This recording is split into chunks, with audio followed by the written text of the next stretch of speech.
आयचीं दोनूय वाचपां आमकां बरे संदेश दितात. आमचें क्रिस्ती जिवीत एक बरे भाशेन चलोवंक, एक बरे भाशेन आमी क्रिस्ताचे पाटरावदार जावंक ती आमकां शिकयतात. पयले सुवातेर पयल्या वाचपांत आमी अब्रामाची काणी आयकल्या आनी हे काणयेंतल्यान आमकां दिसून येता की आमी आमचो भावार्थ, आमचो खोल विस्वास देवाचेर दवरूंक गरजेचो. देव अब्रामाक आपलो गांव सोडून दुसऱ्या गांवांत वचूंक सांगता आनी अब्राम आपलो आख्खो भावार्थ देवाचेर दवरून तो आनी विस्वास दवरून भायर सरता.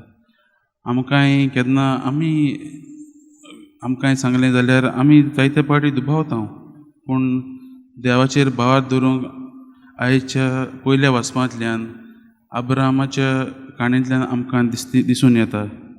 आमी दुबावता तेन्ना आमचो भावार्थ देवाचेर गोट करूंक ह्या मिसाच्या बलिदानान मागुया.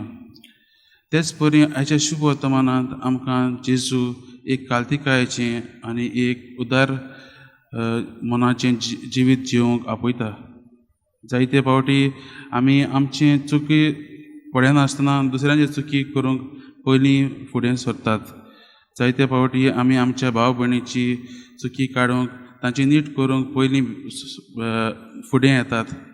जायते फावटी आमच्यो चुकी आमी वळखनात. देखून आयच्या शुभ वर्तमानांतल्यान जेजू आमकां एक काल्तिकायेचें जिवीत जिवंक आपयता आनी आमच्योच चुकी आमचीच नीट करूंक पयलीं सांगता. आमची नीट केल्यार आमी काल्ती जाल्यारच आमी आमची चुकी वळखूंक पावतली हांव. तर हे मिसाच्या बलिदानांत आमी मागुया देवाचेर एक खोल भावार्थ दवरूंक, अब्रामा भाशेन आमी जावंक आनी एक काल्तिकायेचें जिवीत जिवंक आमी आयच्या मिसाच्या बलिदानांतल्यान मागुया.